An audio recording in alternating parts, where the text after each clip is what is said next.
Hey guys, it's Karl. Super quick vid on the HomePod 2nd gen. This was the last Apple product announced from their January announcements. We had the MacBook Pro, the 14/16-inch, the Mac Mini, and of course, the 2nd gen HomePod, which actually hasn't received an update in years now. I actually still have my OG HomePods. I actually asked on Twitter whether people still use them. I know they're technically not supported anymore. There are quite a few of you, and to be honest, I do like my HomePods. I still use them on a regular basis.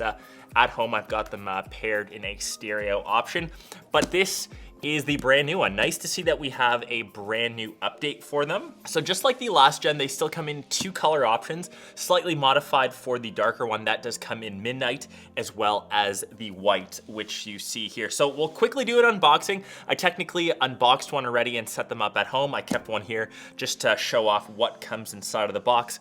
Pretty simple stuff. We just very simply have the HomePod up top. And the first thing that I did notice, the back cable is actually detachable now. On the 1st gen, as well as on the HomePod Mini, those are kind of stuck in place. So it's not gonna make or break your experience, but it's actually nicer for this unboxing. Just keeps the cable management a bit easier on my end. We've also just got the user manuals, warranty info, and like I said, that cable, which will vary on what region you're in. And that is all inside of the box. So they retail for $299 US, $399 Canadian. And at a glance, they look almost identical to the 1st gen in terms of the overall size, the form factor, maybe slight differences up top where we have the actual new screen. It sits a little bit more recessed, and we actually see the plus and minus button compared to the just flush on the 1st gen. On the bottom, I actually just got to remove this here. That's where you'll see another key design difference. So on the 1st gen, we have a bit of a cutout, whereas on the 2nd gen, it's just a bit more flush to sit on the table. Internally, there's a couple differences as well. We actually have one less tweeter on the 2nd gen, so 5 versus 6. We've also got the S7 chip inside, the subwoofer, which can move the driver 20 mils. We also have a new 4-mic array and a new system sensing mechanism inside, so that can actually listen to alarms or smoke alarms going off in your house and send an alert to your iPhone or your iPad, which is really dope.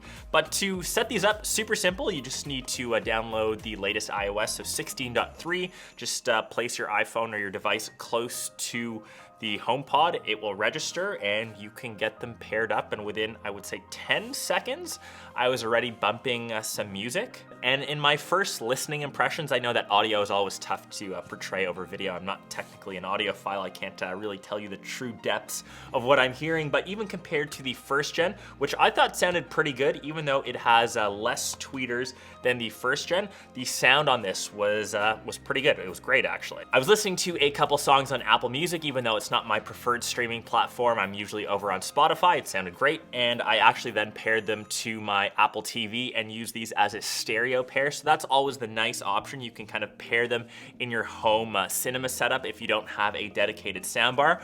One thing that kind of bothered me, if you own, say, one of the 1st gens and one of the 2nd gens, you can't pair these as a stereo pair. You can either just do the 2nd gens on their own or the 1st gens on their own. That is the one downside, and since these aren't supported anymore or aren't updated, these have become relic devices. So if you just own one and you want to pair them right now, unfortunately, you'll just have to buy one off of eBay or just kind of get one off a friend, anyone that has one kicking around like myself. I've got the 2 and I'll hold on to them.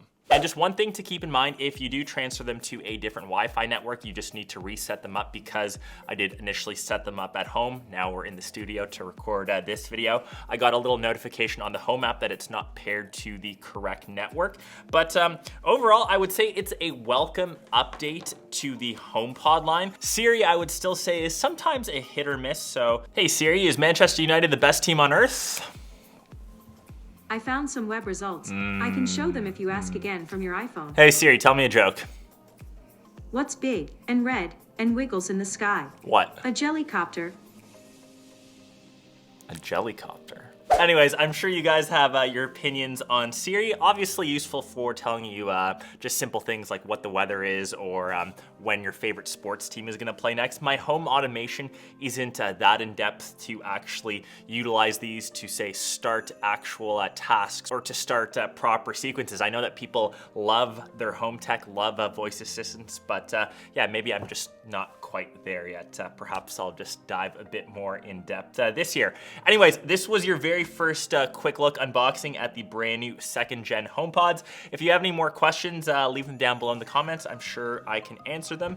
And if you're picking one up, are you gonna grab one in white or the midnight? Catch the rest of you in one of my next vids. Peace!